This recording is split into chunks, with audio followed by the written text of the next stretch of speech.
नमस्कार।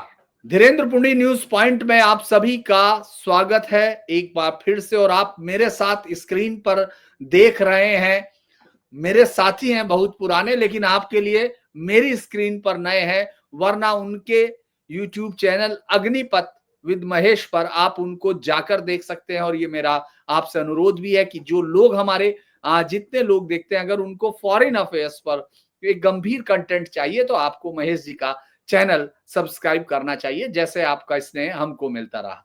तो महेश जी, आपका बहुत बहुत स्वागत है। बहुत स्वागत, आपने याद किया धीरेन्द्र भाई। बहुत जबरदस्त तरीके से पुतिन के आने के, अगर हम लोग ये घंटे गिन लेते हैं, जब हम लोग ये सुबह का जब बात है, तो उस समय तक पुतिन काफी चीजों के साथ क्लियर कर रहे हैं। अभी पहले पीएम और तमाम चीजें जो भी इंटरनेशनल पॉलिटिक्स में, लेकिन ऐसे वक्त में जब पूरी दुनिया की निगाहें हों, क्योंकि पुतिन का दौरा ये सिर्फ भारत का जो शिखर सम्मेलन है, या हम लोग ख्रुश्चेव के उस जमाने से कि हमारे पास एक रोटी होगी तो हम आधी रोटी देंगे, आधी होगी तो आधे में से आधी खाएंगे, उस दौर से आज का दौर अलग है। आज एक बहुत दुनिया की महाशक्ति हमारी तरफ निगाह गड़ाए बैठी है, और उसके सामने उसके, मतलब मुझे ऐसे शब्द इस्तेमाल करने चाहिए या नहीं, कि तीन तीन राजदूत, एम्बेसडर हमारे देश में, हाई कमिश्नर है, वो प्रोटोकॉल भूल जाते हैं डिप्लोमेटिक। तो ऐसे समय में इसका अर्थ क्या है? क्योंकि इससे पहले भी आए पुतिन, 71 के वॉर में भी हमारे साथ रशिया खड़ा रहा, हमारे साथ 1999 में भी रशिया खड़ा रहा। लेकिन आज के वक्त में ऐसा क्या हो गया कि तमाम पॉलिटिकल वो भूल रहे हैं? ऐसा क्या करने आ रहे हैं भाई पुतिन? दरअसल सबसे पहले तो आपका धन्यवाद धीरेन्द्र भाई, आपने याद किया बहुत दिनों बाद।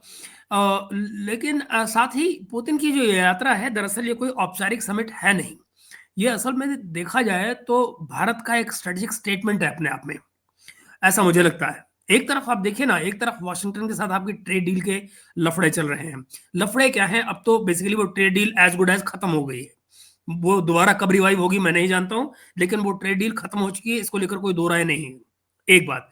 दूसरी तरफ मतलब जो भी लोग कह रहे हैं इस बारे में कि कुछ महीना दो महीना, कुछ नहीं, वो सब गई डील। दूसरी तरफ क्या है कि और उसमें भी रूस का हाथ है, बाय द वे। एंड दूसरी तरफ जो मॉस्को के साथ में जो डिफेंस का काम है, एनर्जी की बातें चल रही हैं। सवाल ये भी है कि क्या भारत जो है इन दोनों नावों पे पैर रख के चल सकता है, और अगर हाँ तो कितनी देर तक चल सकता है? अभी तक तो हम चल पा रहे हैं और बड़े आत्मविश्वास के साथ चल पा रहे हैं। दरअसल ये 23वां जो समिट हो रहा है, इंडिया और रशिया का जो एनुअल समिट है, ये 23वां है। और इसमें जो चीजें मुख्य हैं वो क्या है कि वो आप देखिए, हम डिफेंस की जो सप्लाई चेन है उसको स्टेबल करने की बात करने जा रहे हैं। रशियन ऑयल जो है, रशियन ऑयल और एलएनजी, इन दोनों की ही एक लंबी डील करने की बात कर रहे हैं। वो 20 साल की होगी, 30 साल की होगी, कोई नहीं जानता, अभी तय होना है उस पर। दूसरी बात, जो ट्रेड गैप को हमें कम करके और इंडिया के एक्सपोर्ट को जो बढ़ाने की बात हो रही है, उसमें एक चीज जिसके बारे में भारत में जरा भी चर्चा नहीं हुई है दोस्तों, वो ये कि अमेरिका ने जब हमारे पास सैंक्शंस लगाए थे, तो रशिया पहला देश था जिसने हमारी हेल्प की थी यूरेशिया के साथ में एग्रीमेंट्स करवाने में। तो हमारा जो इमीडिएट जो हमारे को मुश्किल होने वाली थी, वो किसी हद तक कम हुई कि हमारा एक्सपोर्ट इस तरफ को डाइवर्ट होने लगा, और ये अब और बढ़ने जा रहा है यहां से। और फिर मैं आगे जब हमारी बात होगी तो मैं आपको फिर बताता हूँ और आगे कि दरअसल हम और आगे डिफेंस में क्या क्या मांग रहे हैं और क्या क्या चीजें चल रही हैं। जी गुरिंद भाई।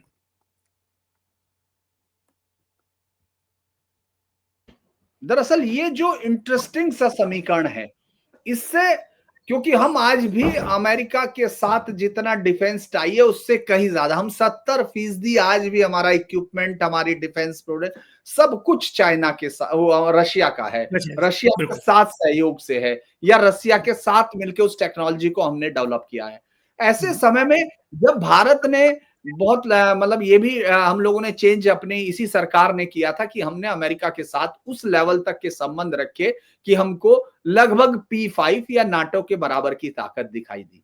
अचानक जब ट्रंप ये कर रहे हैं कि हमारे पर, हमारे H1B वीजा से लेके तमाम चीजें, वो बहुत छोटी सी चीज है, लेकिन उससे चूंकि लाखों भविष्य जुड़े हुए हैं भारत के, उसकी बात कर रहे हैं। तो आपको लगता है कि हम दोबारा से पुतिन के सहारे, क्योंकि देखिए हमारा जो व्यापार घाटा है वो मुझे लगता है कि बहुत ज्यादा है रशिया के बहुत साथ, ज्यादा है। अगर हम उसको इम्पोर्ट मतलब महज 4-5 बिलियन डॉलर के उसके साथ आप 50-55 बिलियन डॉलर के घाटे को कैसे पूरा करना है ये सब।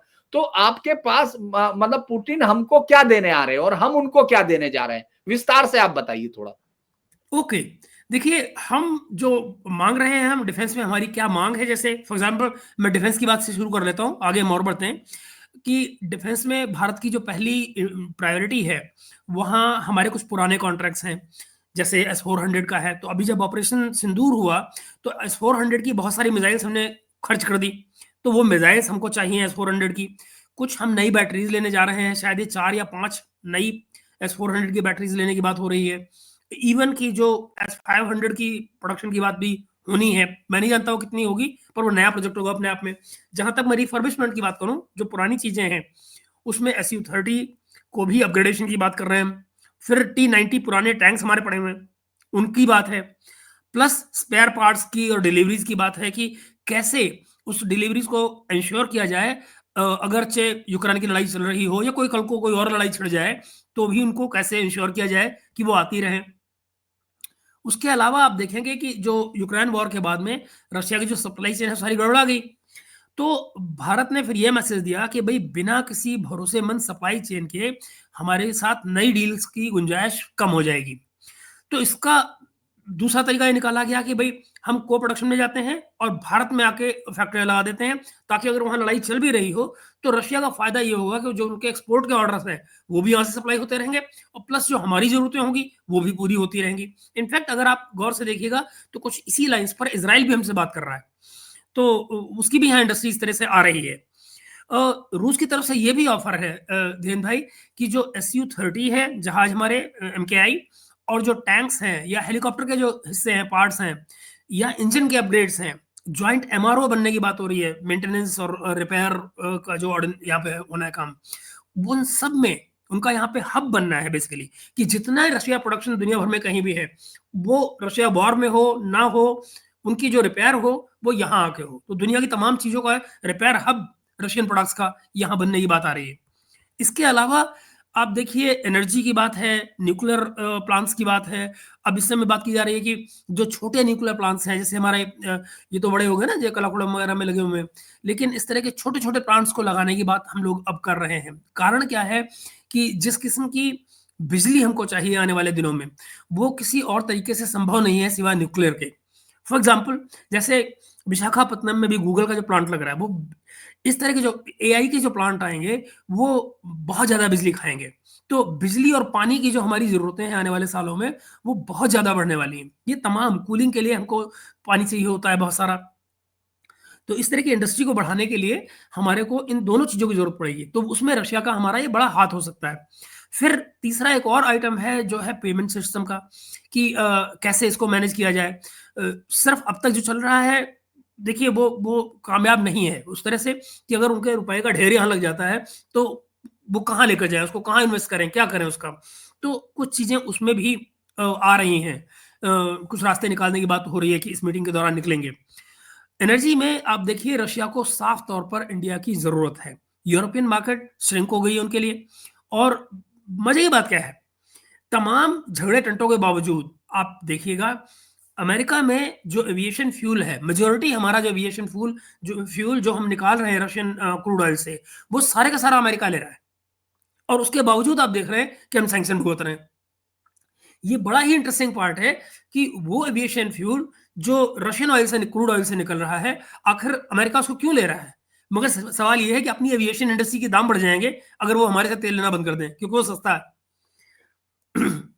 और उसके अलावा भारत और चाइना ही है जो उसकी बेसिकली एनर्जी की लाइफलाइन है रशिया की। तो भारत को आप ये भी देखिए कि हमें सस्ते क्रूड ऑयल में हम डिस्काउंट तो मांग रहे हैं, डिस्काउंट तो हम चाहते हैं, लेकिन हम लॉन्ग टर्म के कॉन्ट्रैक्ट भी मांग रहे हैं। यानी कि जहां पर सैंक्शन प्रूफ पेमेंट सिस्टम की भी हमारी डिमांड है कि हम इन चीज़ों को डेवलप करें। याद रहे, इस सारे में कहीं न कहीं एक और मुद्दा आएगा जो ईरान का आने वाला है, जिसमें हम बात कर रहे हैं। क्योंकि इस बीच में जब ये 6 महीने के लिए जो हमारा हटा था जो अमेरिकन सैंक्शंस थे चाबहार से, तो इस बीच में रशिया ने चाबहार से और अफ़गानिस्तान तक की रेलवे लाइन डाल दी है। तो ये रास्ता जो नॉर्थ साउथ कॉरिडोर वाला जो रास्ता है, ये बिल्कुल बनने जा रहा है। और अगर ये रास्ता क्लियर हो जाता है हमारा, हमारे लिए सेंट्रल एशिया खुल जाता है, यूरोप का रास्ता खुल जाता है, तो आप ये देखिए हमारे लिए हम सैंक्शन से उबर जाते हैं, फिर हमारे सैंक्शन जो है वो बाढ़ में जाए, हमें कोई फर्क नहीं पड़ता अमेरिकन सैंक्शंस का, क्योंकि ना तो हम स्ट्रेट ऑफ हार्मोज यूज कर रहे होंगे, ना हम सुएज की तरफ जा रहे होंगे, हम बिल्कुल ही उल्टा रास्ता यहाँ से ले रहे होंगे, चाबहार और आगे। और रशिया 2026 से, ये जो अगले महीने शुरू हो रहा है, जितनी सप्लाई रशिया की चाइना को जाती है या भारत को जाती है, वो सब की सब चाबहार के थ्रू जाएगी, ये रशिया ने ऑलरेडी अनाउंस कर दिया है। कुड़ाकुलम जैसी जो हमारे जो न्यूक्लियर प्रोजेक्ट्स हैं, इन पे भी इनके बड़े बैकड्रॉप हैं इनकी विजिट्स के। यहाँ पर जो अगली यूनिट्स आनी है, वो लोकल मैन्युफैक्चरिंग होने की बात हो रही है उनकी, और जो छोटे मॉड्यूलर इनके जो रिएक्टर्स हैं उन पर भी बातचीत हो रही है। तो बेसिकली सिटी वाइज हो ये रहा है कि सिटी वाइज हम छोटे छोटे मॉड्यूलर इनके वो लगाएंगे, प्लांट्स लगाएंगे, न्यूक्लियर प्लांट्स, जो सिटी को पूरी पूरी पावर सप्लाई करते रहे, और बजाय इसके कि हम सोचें कि एक साथ कोई बड़ा प्लांट लगाने की कोशिश करें। ये चीज और आ रही है। साथ ही जो दोनों देश हैं वो डॉलर से हटकर एक ऐसा पेमेंट मैकेनिज्म बनाने की बात कर रहे हैं जो वेस्टर्न सैंक्शन से बाहर रहे। अब उसमें चाइनीज का अपना पेमेंट सिस्टम है, जिसको हम लोगों ने भी चाइना के सिस्टम के जरिए रशिया को पेमेंट की है। जब हमने ऑयल की पेमेंट की है पिछले 2-3 महीनों में, वो सारी पेमेंट हमने चाइनीज करेंसी में की है। हमारा जो एसबीआई की ब्रांच है अबू धाबी में, उसके जरिए वहां से हो रहा था सारा सारा मैनेज। फिर आपने जो जिक्र किया ट्रेड गैप का, अब ट्रेड गैप मुझे नहीं लगता कि दोस्त, अगर हम इनसे एनर्जी का सौदा करेंगे तो कुछ बहुत हमारे को सौदेबाजी बनेगी कि हम ट्रेड गैप कम पड़ाएंगे, लेकिन रशिया के जरिए जो हम यूरेशिया में काम करेंगे उससे हमको बड़ा फर्क पड़ेगा। फिर हमारी जो फार्मा और आईटी को एक्सेस दिया जा रहा है रशिया का, वो नॉट टू फॉरगेट कि उसके साथ साथ में हमको इस विजिट के साथ में आप पाएंगे आने वाले महीनों में कुछ चीजें हमारी जो सुधरेंगी वो चाइना वाली भी सुधरेंगी, मुझे पूरा यकीन है उसका। तो ये जो ट्रेड के रास्ते हैं ये हमारे खुलेंगे, और ज्यादा खुलेंगे तो जाहिर है ट्रेड गैप भी उसका कम होगा। अब आज आप देखिए ना कि आज जो भारत और रूस के जो ट्रेड में सबसे बड़ा जो इशू है वो है ट्रेड डेफिसिट का, जैसे आपने जिक्र किया। भारत भारी मात्रा में तेल ले रहा है, भारी मात्रा में रशियन ऑयल ले रहा है, लेकिन हमारे जो एक्सपोर्ट्स हैं वो बड़े लिमिटेड हैं।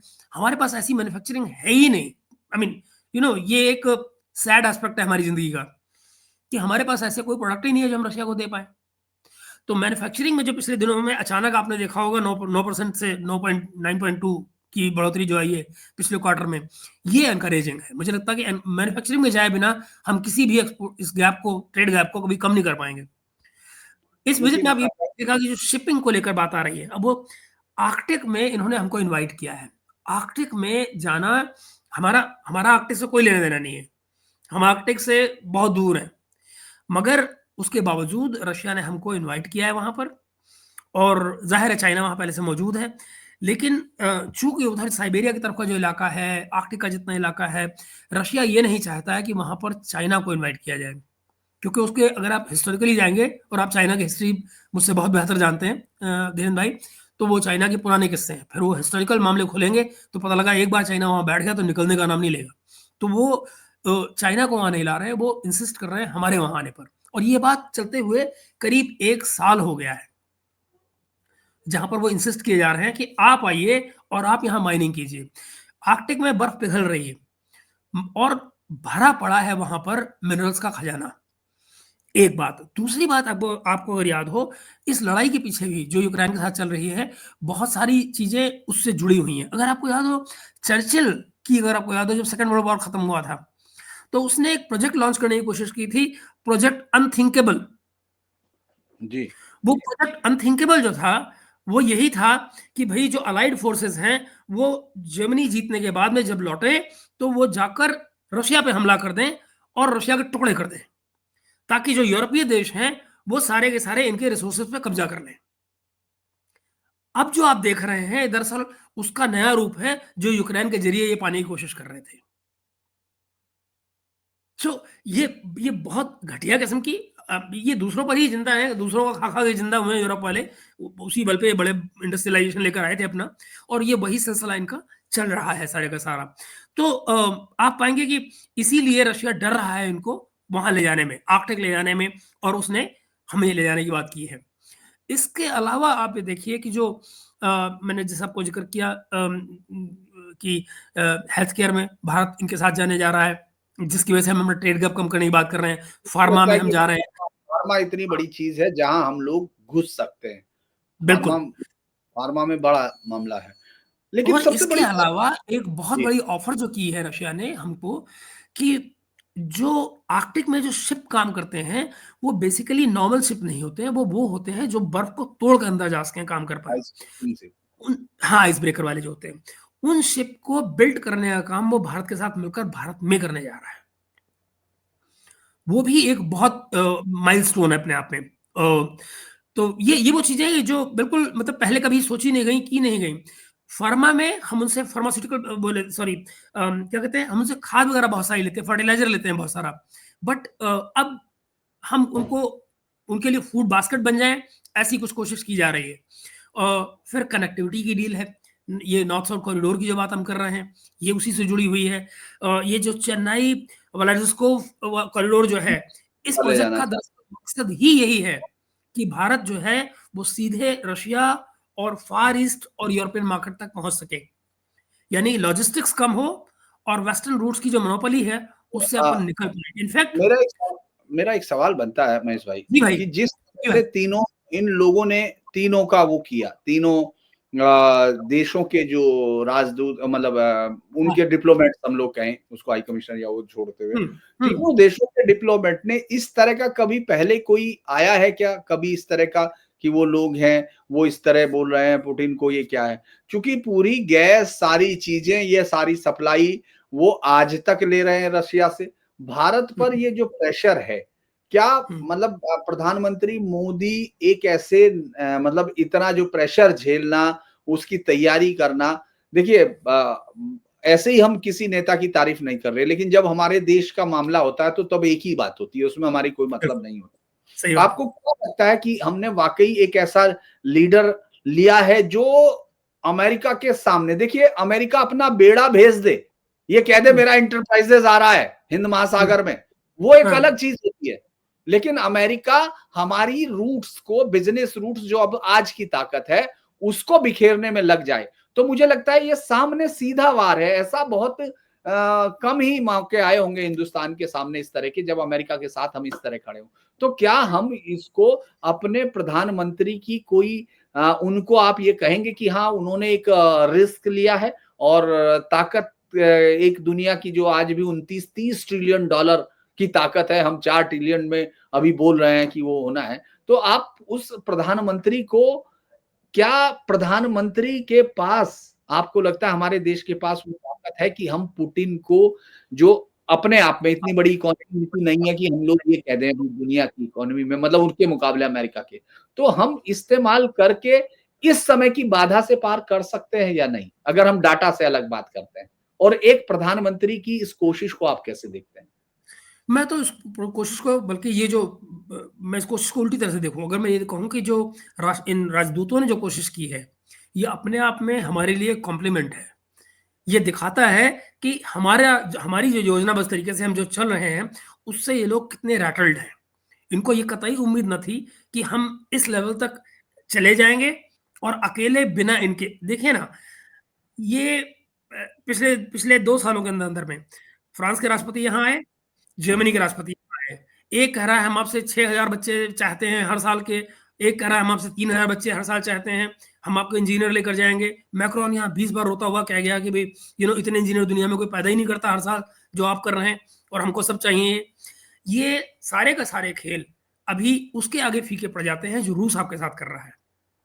क्या आप जानते हैं 2030 तक रूस आपसे 5 मिलियन लोग ले रहा है? 5 मिलियन! जी, कल्पना नहीं कर 10 सकता है कोई। 10 लाख साल के मांगे। हाँ। और इन इन महीनों में, पिछले महीनों में भारत की जो ब्यूरोक्रेसी है वो पागलों की तरह काम कर रही थी रशिया के साथ में, कि भाई सिटीजनशिप का क्या करना है, हमारे लोगों का क्या करना है। रशिया बेसिकली वहां अटका हुआ था। मुझे मालूम नहीं कि अभी फैसला क्या हुआ है, क्योंकि बात पब्लिक नहीं है की गई है। मगर हमारी ब्यूरोक्रेसी दरअसल यही डिस्कस कर रही थी पिछले दिनों में कि किस तरह से हमारे लोगों को हैंडल किया जाएगा। भाई कोई अगर 10 साल वहां रह के आ रहा है, काम करके आ रहा है, वहां से उसकी शादी हो गई है, तो उसकी सिटीजनशिप की क्या स्टेटस होगा? क्या वो वहां पे रह पाएगा या नहीं रह पाएगा? और सिटीजनशिप को लेकर ये लोग थोड़ा सा रिलक्टेंट थे।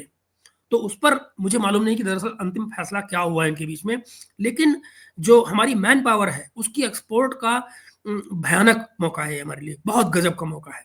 तो एक तरफ इसराइल आपकी जो मिस्त्री और पता नहीं क्या क्या वेल्डर शेल्डर जो आपके हैं वो ले जा रहा है, मगर ये आपसे एआई के बंदे मांग रहे हैं, इंजीनियर्स मांग रहे हैं।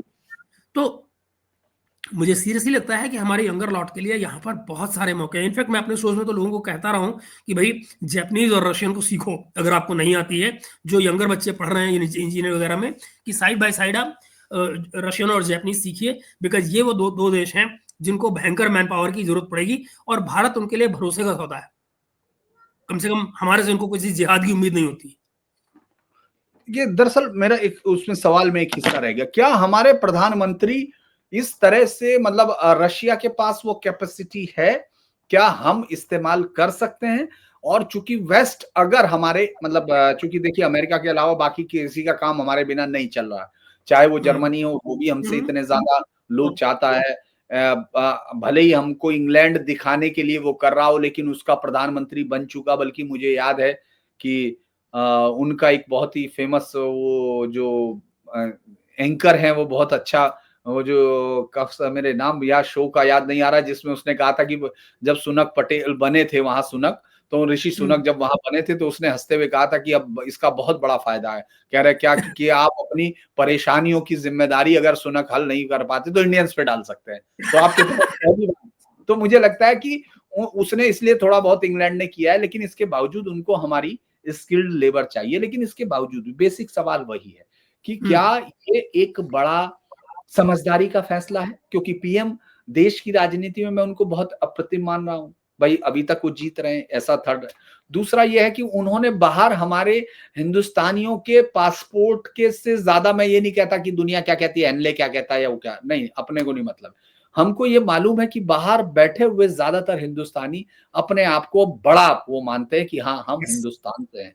तो ये क्या ये इस्तेमाल कर सकते हैं? मतलब हमारे पास ये एक शील्ड बन सकती है। पहले अलग चीज थी, जब हम दो ब्लॉक, फिर कह रहा हूं कि प्रधानमंत्री मोदी और प्रधानमंत्री श्रीमती इंदिरा गांधी दोनों के बीच का समय बहुत अंतर है, चुनौतियां अलग हैं। वो कह सकती है कि हमारे सैनिक उस बेड़े को देखना चाहते हैं, लेकिन हमारे प्रधानमंत्री ये नहीं कह सकते कि मैं मेरे 5 लाख बच्चे जो पढ़ रहे हैं अमेरिका में उनको वापसी आते हुए देख सकता हूं। तो ये एक बड़ा चैलेंज है। तो मैं चाहता हूं दर्शकों को ये सब डाटा और वो सब चीजें मालूम, हम इसको देखना चाहते हैं कि ये क्या है, ये रियल आपका असेसमेंट क्या कहता है, क्योंकि आप मुझे लेकर धीरेन्द्र भाई, मेरे मन में इसको लेकर कोई चिंता और कोई शंका है ही नहीं। जिस दिन इनका ट्रंप का मन चाहेगा और वो मान लीजिए हमारे लोगों को वहां से डिस्कार्ड करते हैं, तो आप न भूलिए उसी टाइम जोन में बगल में कनाडा पड़ा हुआ है, जो बड़े आराम से कह रहा है कि भाई साहब अपनी जो वहां की सैलरी है उससे बढ़ती सैलरी पर हमारे यहाँ आ जाओ। हमारे किसी भारतीय को वहां पर किसी किस्म की परेशानी नहीं है। वो सेम टाइम जोन में अगले कुछ घंटों में वहां से निकल के कनाडा आ जाएंगे। मुझे नहीं लगता कि हमको वहां कोई बहुत परेशानी की बात है। मीडिया में जो आप सुने सो अलग, मगर अगर आप कैरिंग को सुने, जो जो कैरिंग वहां कह रहा है वो बिल्कुल क्लियर है। उसने पिछले दिनों ये बात बड़ी साफ साफ कही है कि किसी को परेशान होने की जरूरत नहीं है, यहाँ दरवाजा खुला है, आप हमारे यहाँ हो, हम सब मैन पावर लेंगे यहाँ पर, उनको जरूरत है। वो तो हुआ सेम टाइम जोन की बात।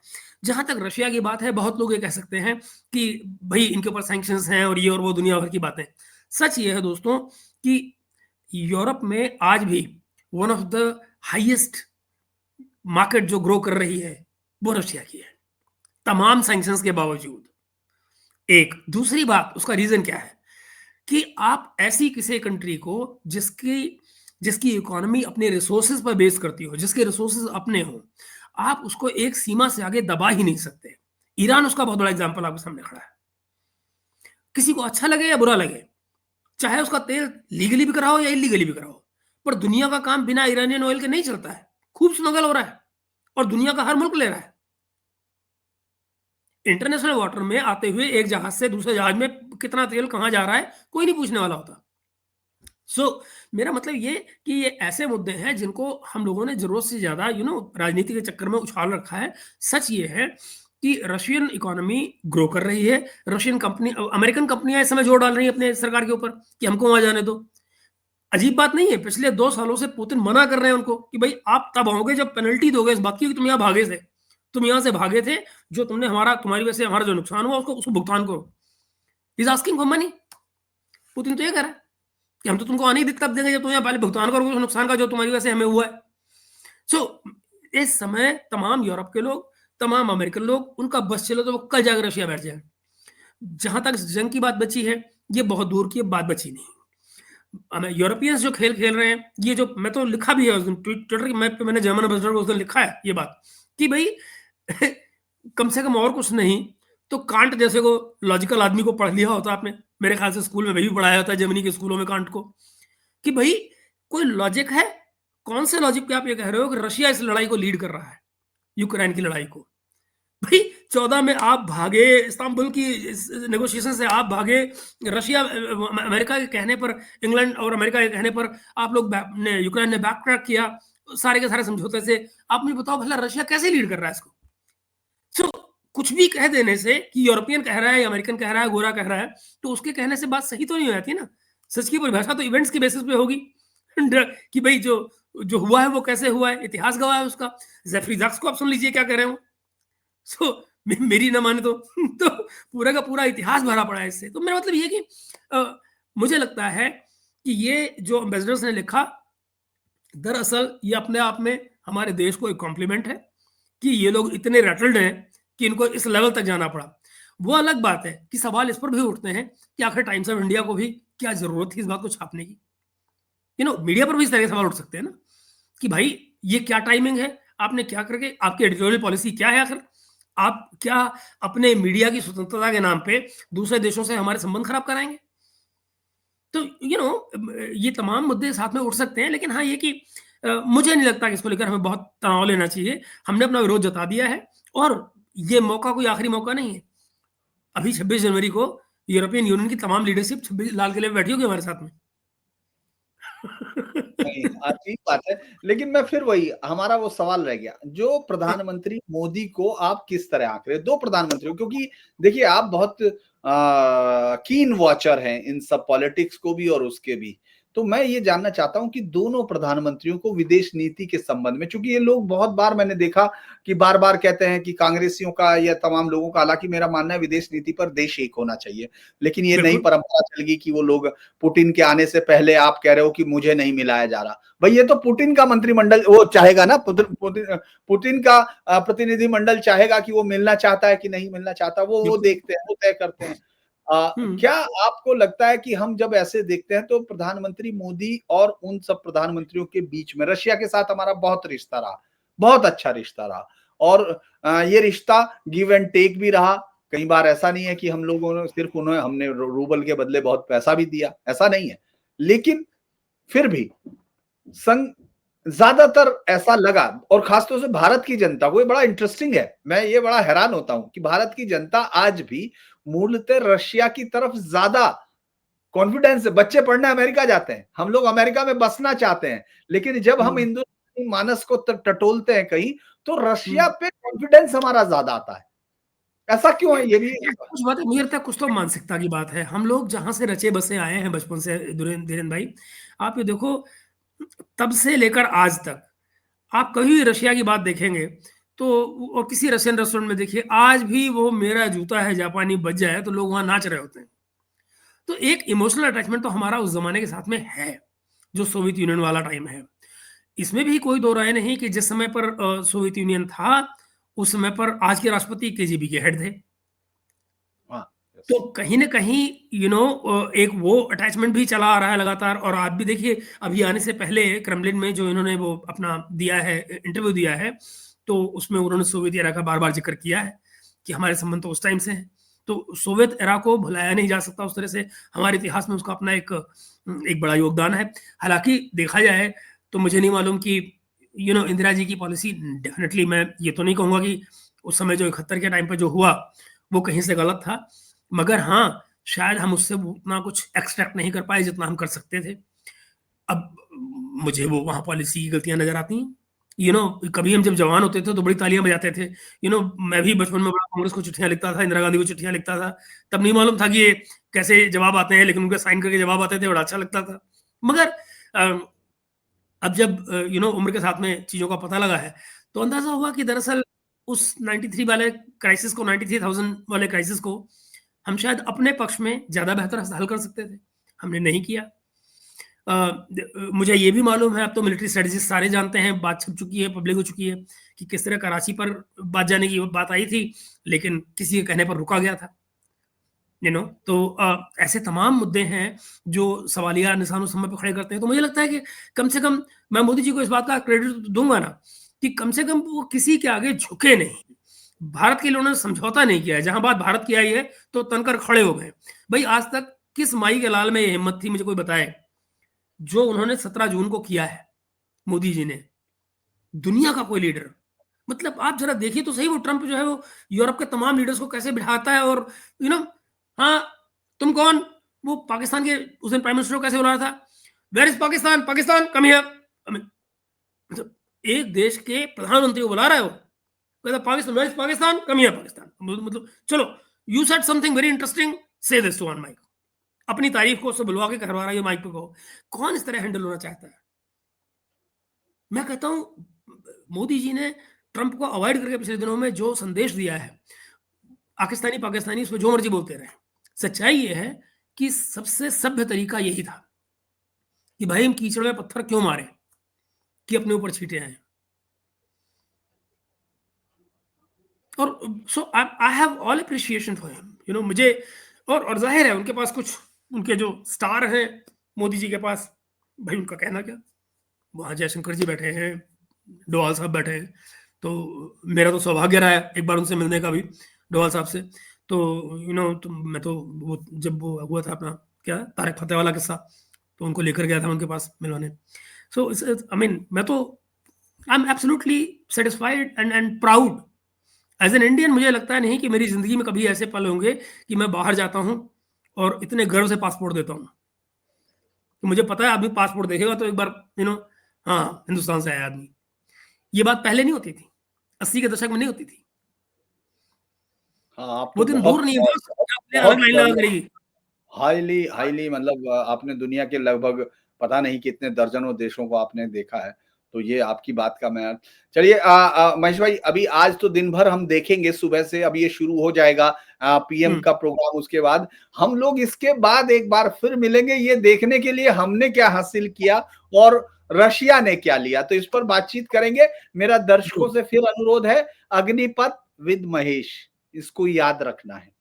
आप महेश भाई हमारे साथ हैं और हमारे साथी हैं, तो हम लोग जब आगे बढ़ रहे हैं तो हमारे साथ हमारे महेश भाई भी हमारे आसपास दिखने चाहिए, ये मेरा आपसे अनुरोध है। तो आज के लिए इतना ही, फिर हम लोग मिलते हैं दूसरी चर्चा में। महेश भाई आप जुड़े उसके लिए बहुत बहुत धन्यवाद, हम लोग जुड़ते रहेंगे। नमस्कार, आपका दिन शुभ हो। नमस्कार दोस्त, नमस्कार देवेंद्र भाई।